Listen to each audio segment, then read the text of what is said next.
வந்து சில क्वेश्चंस இருக்கு தேவ் கிட்ட கேக்கலாம். ஃபர்ஸ்ட் நீயே கேட்றியா? நீ கேட்று. யா. நம்ம ரிலேஷன்ஷிப் வந்து உனக்கே தெரியும், லைக் கல்யாணம் ஆனதுக்கப்புறம் we had so many misunderstandings. Then அதுக்கப்புறம் ஒரு பாயிண்ட்டுக்கு அப்புறம் தான் நம்ம புரிதல் அதுக்கப்புறம் நம்மளே புரிஞ்சுக்கிட்டு நம்ம வந்து இப்போ வரைக்கும் அதை லீட் பண்ணி பியூட்டிஃபுல்லாக போயிட்டுருக்கோம். ஸோ அதில் நான் நிறைய தப்புகள்லாம் பண்ணியிருக்கேன். பட் இன்னும் இந்த பியூட்டிஃபுல்லான ஜேர்னி நம்ம லைஃப் லாங் த்ரூ அவுட் போகணுன்னா எனக்கு நீ என்ன அட்வைஸ் சொல்வேன்? ஒன்றா ட்ராவல் பண்ண போகிறோம், லைஃப்பில் ஜெயிக்கணும், சந்தோஷமாக இருக்கணும்னா ஒன்றே தான், ஒய்ஃபோட சண்டை போடுறத விட ஒய்ஃப்காக சண்டை போட்டால் எப்பயுமே அந்த பார்த்து வந்து பியூட்டிஃபுல்லாக இருக்கும். ஃபஸ்ட்டு வந்து ப்ரையாரிட்டி ஒய்ஃப் தான். Let it be friends, parents, kids, யாராக இருந்தாலும் first wife is a priority. Next இதுதான். அதே மாதிரி தான் in return you should also keep the same. Of course I will. அந்த மாதிரி பண்ணா 100%. உன்னை விட வேற என்ன இருக்கு? சூப்பர். வா. See, I know a lot of things you don't like example நான் சாட்டர்டே வெளியே போகிறது, அதுக்கப்புறம் உனக்கு பிடிக்காத சில விஷயம்லாம் நான் பண்ணுவேன். ப்ராமிஸ்லாம் வாங்கியிருந்தேன் அந்த விஷயம், அதையும் லைட்டில் அப்பப்போ பண்ணுவேன். ஸோ அதெல்லாம் வந்து உனக்கு ஐ நோ ஹர்ட் ஆகும்னு, பட் அதை எப்படி ஓவர் கம் பண்ணுறேன்? எனக்கு பிடிக்காதது நீ பண்ணுவ, ஹர்ட் ஆவேன்.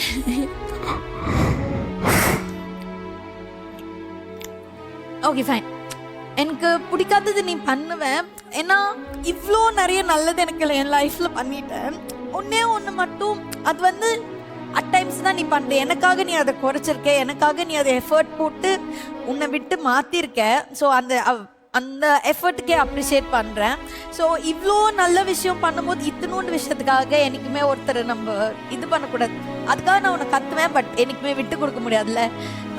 நான் நிறைய நல்லது மட்டும்தான் யோசிப்பேன். Hi love. ஆக்சுவலி எனக்கு ப்ராப்பராக லவ் லெட்டர் எல்லாம் என் லைஃப்பில் எழுதுனதில்லை. இன்ஃபேக்ட் சொல்ல போனால் ஸ்கூலில் லீவ் லெட்டர் கூட எழுதுனதில்லை. But whatever I felt in this journey, especially during pregnancy and after baby, we didn't get much time to share our inner feelings. இதை உங்ககிட்ட சொல்லியே ஆகணும். You made everything possible and easy for me.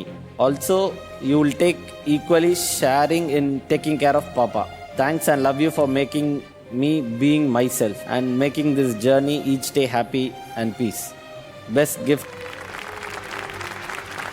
அது கீழே எழுதுனே இப்படிக்கு US lovingly ஜோஜோ மாம். அது படிங்க.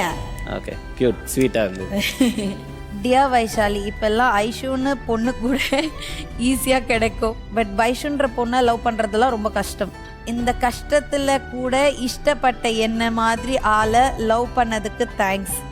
நானே படிச்சிடுறேன். நான் பர்ஃபெக்ட் இல்லை, ரொம்ப தப்பு பண்ணியிருக்கேன், ரொம்ப நிறைய உன்னை ஹர்ட் பண்ணியிருக்கேன். ஆனால் ஒரு விஷயம் மட்டும் உண்மை, வைஷு உன்னை லவ் பண்ணுறது ஒரு நாள் விடாமல் எல்லா நாளும் உன்னை லவ் பண்ணியிருக்கேன். அதுக்கு எந்த குறைச்சலும் வச்சதில்லை. ஓகே, குறை வச்சதில்லை. அடுத்ததா அவங்களுடைய லவ் எக்ஸ்பிரஸ் பண்றதுக்காக சூப்பரா நம்ம கூப்பிட போறது வித் லவ் நம்மளுடைய பாண்டி கமல் அண்ணா அண்ட் அகல்யா. ஸோ ஃபர்ஸ்ட் நீங்க அவங்க கிட்ட கேட்கணும்னு நினைக்கிற கேள்வி, எப்படி என்ன நம்புன? உங்களை நம்பாமல் யாரை நம்புறது? எனக்கு ரீசனே இல்லை. உங்களை ஏன் பிடிக்கும் அப்படின்னு கேட்டால் என்கிட்ட பதிலே கிடையாது. அப்பா அம்மாவை ஏன் குழந்தைங்களுக்கு பிடிக்கும், இல்லை நம்மளோட குழந்தைங்கள நமக்கு ஏன் பிடிக்குதுங்கிற மாதிரி தான் எனக்கு அந்த வேவ்லென்த்தில் தான் எப்போவுமே உங்ககிட்ட அந்த ஃபீல் இருக்கும். இது ஷோக்காக அப்படியெல்லாம் சொல்லலை, எப்போவுமே எனக்கு உங்களை ஏன் பிடிக்கும்னு தெரியாது, எனக்கு ரொம்ப பிடிக்கும். தேங்க்ஸ். ஏதாச்சும் ஆசை இருக்கா இல்லையா? நிறைவேறாத ஆசை இல்லை ஆசை இல்லை, நிறைவேறாத ஆசை அப்படியெல்லாம் எதுவும் கிடையாது. ஒரு பெரிய ஆசை இருக்குது. நீங்கள் இப்போ இருக்கிறத விட இன்னும் பயங்கரமாக ஜெயிக்கணும் அப்படிங்கிற ஒரே ஆசை தான். அது வந்து ரீசன் என்ன அப்படின்னா, நீங்கள் வந்து இப்போது எங்களுக்கெல்லாம் பேரண்ட்ஸு எல்லாம் இருந்து கைட் பண்ணி பொறுப்பாக வளர்த்து அப்படியே கொண்டு வந்த ஒரு பையன் கிடையாது. நீங்கள் இன்றைக்கி இந்த பொசிஷன் நீங்கள் வந்திருக்கீங்க அப்படின்னா முழுக்க முழுக்க உங்களோட உழைப்பு மட்டும்தான். இந்த உயரமே எனக்குலாம் எட்டா கனி தான். நான் வளர்ந்து வந்த பாதையில் சொல்கிறேன். பட் இன்னும் ஆசைப்படுறேன். கண்டிப்பாக ஒரு ஆசை நிறைவேற்றுறதுக்கு முயற்சி பண்ணுவேன். இப்போ லவ் லெட்டர் எக்ஸ்சேஞ்ச் பண்ணிடலாமா? யா, கண்டிப்பாக. அன்புள்ள காதலி என் உயிர் அகல்யாவுக்கு, இதுதான் நீங்கள் ஃபஸ்ட்டு எனக்கு எழுதுகிற லெட்டரில். ஆமாம் நிறைய பேத்துக்கு எழுதியிருக்கேன், பட் உனக்கு தான் ஃபஸ்ட்டு. ஆஹா. நான் உண்மையே சொல்கிறேன், எத்தனையோ காதலுக்கு லவ் லெட்டர் கொடுக்க தூது போயிருக்கேன், அடி வாங்கியிருக்கேன், அசிங்கப்பட்டிருக்கேன். ஆனால் முதல் தடவையாக எனக்காக எழுதுகிற காதல் கடிதம். 1000 கவிதைகள் எழுதினாலும் தீராத அதிசயம் நீ. உன் மௌனத்திலும் என் பெயர் ஒலிக்க வேண்டும்.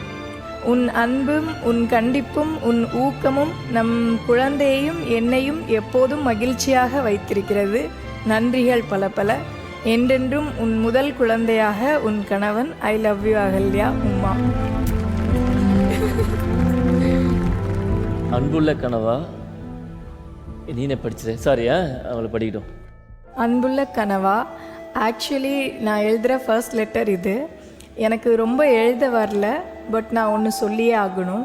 எப்போவுமே எந்த ஷோக்கு வந்தாலும் ஃபன்னாக உங்களை ரொம்ப கலாய்ப்பேன். பட் உண்மையாக சொல்லணுன்னா நீங்கள் என்னோடய லைஃப்பில் வந்த அப்புறம் தான் என் லைஃபே மாறிடுச்சு. எல்லாருக்குமே பேரண்ட்ஸ் பண்ணுற அளவு பண்ணி கவனிக்க முடியுமான்னு எனக்கு தெரியல. பட் ஆஃப்டர் மேரேஜ் நான் என்னோடய பேரண்ட்ஸை மிஸ் பண்ணதே இல்லை. நான் எங்கள் வீட்டில் இருந்ததை விட அதிகமான பிடிச்ச விஷயங்கள் உங்களோட இருக்கும்போது மட்டும்தான் பண்ண முடியுது. என்னோடய எல்லா ஸ்டெப்ஸுக்கும் பின்னாடி சைலண்டாக நின்று ரசிக்கிறீங்க. இது வரைக்கும் சொன்னதே இல்லை, இப்போ சொல்கிறேன். ரொம்ப தேங்க்ஸ். Love you. ஒரு நாளும் உன்னை இழக்க வேண்டாம் என்று தினமும் பயப்படுகிறேன். நீ என் கணவன் மட்டுமல்ல, நான் வாழ்வதற்கான காரணம். Love you.